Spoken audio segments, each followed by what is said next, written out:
Hey, welcome back to the Ping Pong Flix Show. My name is Chris Wong. This is episode 506 of the Ping Pong Flix Show. Let's get to just a few DC updates, and this is in regards to James Gunn's The Suicide Squad. Now, he had commented to a fan when the fan asked, "Is the tone of this movie like Shazam?" And in response, he says, "No, it's its own thing." Now, in lieu of the headline out, when you click on this, it'll tell you like, oh, it's going to be different from the other DCEU to dates. He did not say that. Now, so the context is, once again, he's responding to a question when the question was, is it going to be like Shazam? And of course, we know that it's possible the Suicide Squad is still going to be rated R. It's still going to be, very much a lot of people will probably die in this movie. So, yeah, I don't think it's going to be even remotely close to Shazam. It's probably going to be more in a long line of Birds of Prey. I'm thinking maybe. But if you've, or mostly any other James Gunn movie you've seen, minus, with a little bit of the Guardians of the Galaxy, but imagine Guardians of the Galaxy, and if Kevin Feige actually let him kill a lot of people with gruesome, bloody things like that. So imagine that, and then you can probably feel what the Suicide Squad is. Now, the Suicide Squad did finish filming. That is good, because he won't have any production delays and theatrical delays and things like that, all because of this coronavirus thing that's happening now. But because of this coronavirus, okay, this pandemic has kind of pretty much destroyed or brought theatrical releases to its knees, to the point that, according to Frank Pallotta, and it's already been confirmed, breaking, Universal Pictures is making some of its current film releases available on demand starting this week. That includes The Invisible Man, The Hunt, which will be available on Apple, Amazon, and on other demand services starting Friday for $19.99. Trolls World Tour, which is set to hit theaters in U.S. on April 10th, will be available day and date. That means you can go out to see it if theaters are still open by then, which we know they are closing rapidly, or rent it at home on April 10th. Jeff Shell, NBCU CEO, said that rather than delaying these films or releasing them into a challenged distribution landscape, the studio wanted to provide an option for people to view these titles in the home that is both accessible and affordable. Okay, so from all indications, this seems to be a temporary solution to a tough time for studios like Universal. Once the coronavirus crisis averted and theaters reopen, it can go back to business as usual, but it sure seems to me that the genie is out of the bottle now. So, and we've already kind of see that we haven't seen to the point of like Trolls where it went straight and bypassing the theaters altogether. We have seen movies such as Rise of Skywalker and also Frozen 2, which had supposed to have released digitally later and has instead chosen to actually come out sooner onto Disney Plus. We're starting to see this incredible trend, something that has been kind of bothering the theatrical chains. They don't want this to happen because it just puts them out of the business, right? But we're seeing a lot more now, these streaming services, and how they're kind of coming up, and how studios and distribution companies deciding to release them on demand earlier and earlier, or rather than waiting for it to the theatrical run, especially during this time. It's almost like a forced progress, if you will, to get it straight, faster and quicker to streaming as much as possible. And Warner Brothers, who have delayed the production of the Batman and delayed the production of the Matrix 4, had done this as well. Birds of Prey and the Fantabulous Emancipation of One Harley Quinn is coming out sooner than we think. It hasn't really truly finished its theatrical run, but it is coming out next week. Next week, you can pre-order this. You can buy this digitally for $19.99 on your favorite demand, on the video VOD on demand. So, and it's coming out already. And that is quite amazing to see more and more of these studios doing this, especially during this time. They cannot afford a delay. And especially when they've already made it, they're going straight to VOD right out the gate. There's usually a scheduled delay in time where they actually put it back on VOD. But no, theaters are closing. It's something they need to make money off of, so they're gonna go straight and do that right now. Not all movies are gonna do that. Some people have asked, well, what does that mean for like Wonder Woman 1984? I think they are counting on that theatrical money for Wonder Woman 1984. I think that's a bigger budget film. That's a film they're banking on those theater dollars. So maybe that might not come to VOD this quickly. Birds of Prey has much more to lose, I would say, because the budget is a lot smaller.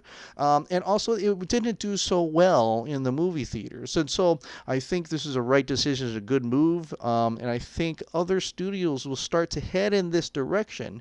This is forced progress, like I said. It's forcing movies to think of new ways to get to the audience, to get to the customer quicker and faster. And before this whole coronavirus, before this COVID-19 business, we wouldn't have had seen it this quickly. It was starting to get there. True, it was, especially with all these streaming services popping up. HBO Max is coming out in May, maybe even sooner, who knows?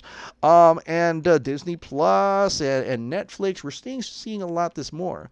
But because of theaters closing, theaters are dropping down to their knees. They cannot put out movies anymore. No one's going to go and watch in theaters. And in fact, Regal around the United States are closing. They're shutting down their doors. No one can go in because they don't trying to protect the people from getting the coronavirus, right? So this is forcing entertainment industry into a new direction. Force change, force progress.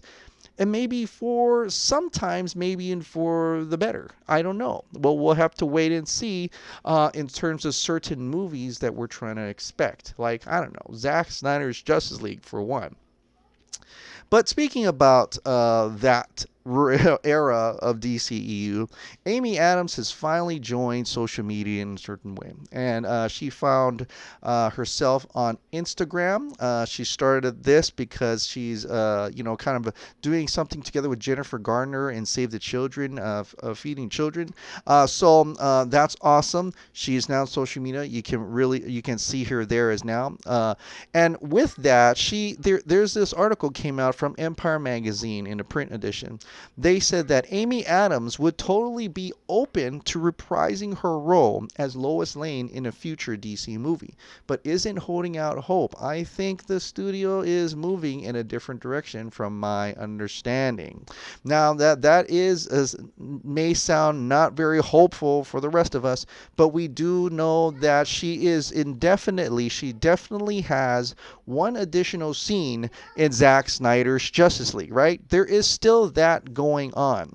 And so we can't wait to see Lois. We can't wait to see Amy Adams return as Lois Lane. For right now, there is one movie you can watch her in, her last really good film in the DCEU, and that is Batman v Superman. However, because of this coronavirus thing and this shutdown of gatherings, this is an official release from the team that has put together the BVS Comes Home Michigan showing, and it says this: due to mandatory shutdown of gatherings in Michigan, we will have to postpone the event for the safety and well-being of all in attendance. The event will take place at a later date as soon as it is deemed safe for large crowds to gather. Those of you who have already purchased tickets, your tickets will remain valid. We just may request a secondary RSVP when we announce the new date and time. Thank you so much for your enthusiasm enthusiasm and excitement, and rest assured, the event will take place in the future as soon as the authorities permit. Stay safe and healthy, and we will see you in the near future. So, unfortunately, due to the unforeseen circumstances right now in terms of gatherings, large gatherings and movie theater events, they're gonna have to postpone the BVS Comes Home, the Batman v Superman Ultimate Edition theatrical showing, and all this is for the American Foundation of Suicide Prevention. So unfortunately for that, but it only it is good for the health, and it's good to be safe and rather than sorry. So I totally understand that. But there is one little maybe tinfoil I can probably give you during this kind of self-isolation, self-quarantine of every single family out there who have been waiting for so long for the Zack Snyder's Justice League. Okay, it is getting closer though, I would say. And despite all these things that are happening around the world, I feel like it's even closer now.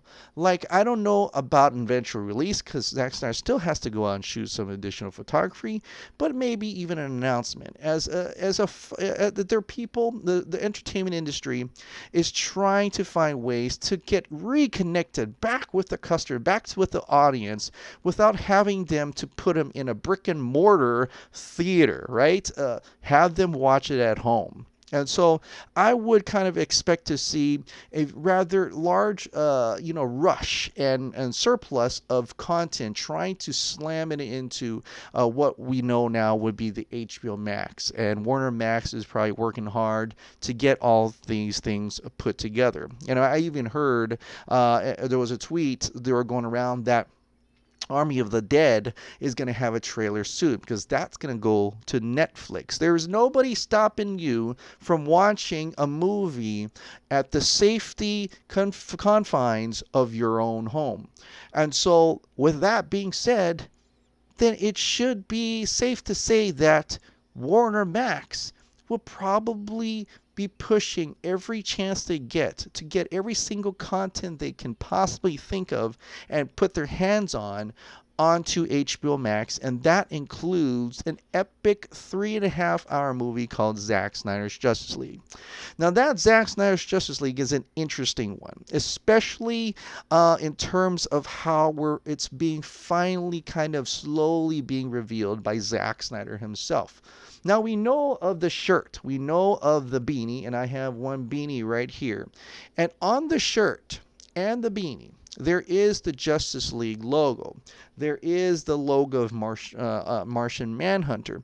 I don't have my shirt right now. I've worn it too many times. I have to go wash it. But there's Martian Manhunter, there's Green Lantern, there's Superman, there's Aquaman symbols. And one would always wonder, well, how did Zack able to put that on, right? Aren't those licensed properties? Aren't there some strict guidelines before you can actually utilize those logos that are licensed property logos, especially one with Justice League, right? If Warner Brothers truly owns this or not. That's one of the things, and him to be able to put his name on it for that matter. What is going on with that, right? Legality's sake, there's so many different things we could look into. I know Alex, who I've interviewed on my channel. He's a law grad. I think he even graduated already. Would probably know best. But there's a certain thing that had come out today.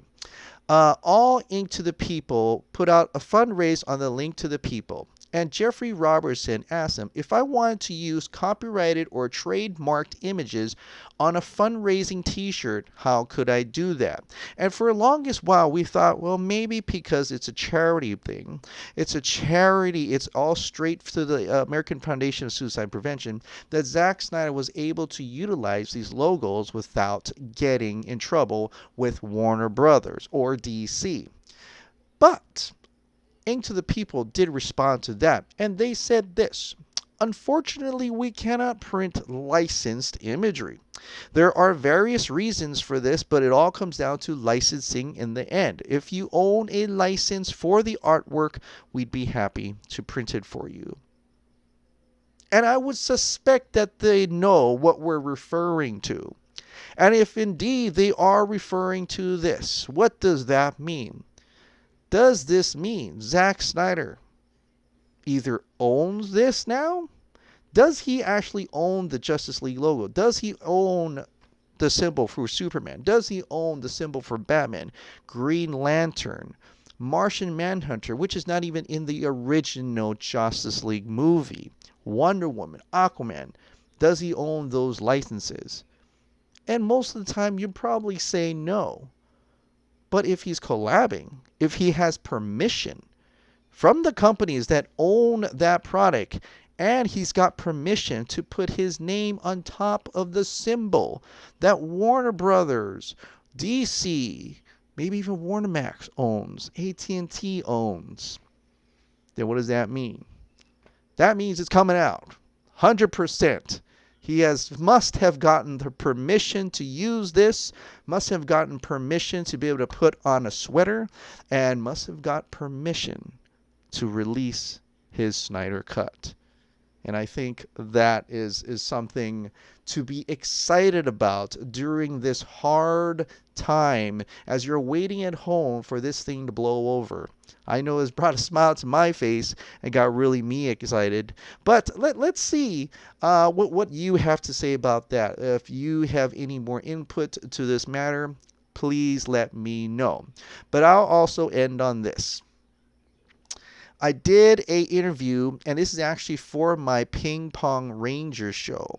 And at that time, I didn't think Cosme Flores, who plays Ben Burke on Power Rangers Beast Morphers, the TV series, knew anything about the Snyder Cut. But indeed he has. He actually told me off the air that he loves Man of Steel. He loves Henry Cavill's version. He was searching one day, and he saw Snyder Cut and was instantly intrigued and learned about it. Our voice has been heard far and wide, and it's growing every day. In fact, it is incredible to hear this from someone in another part of the entertainment industry, especially one from Nickelodeon, Hasbro, part of entertainment, and nowhere near what our own circle is. This is what he had to say. Hey, Chris, I forgot to say this on the stream, but release the Snyder Cut. Do it. Release it. That's awesome. I agree with you 100%, Cosme. Just like all of us agree with you, Warner Bros., Warner Max. I think it's time to release the Snyder Cut. All right, guys. Well, thank you so much for subscribing. Thank you so much for watching. I'll see you next time. Bye.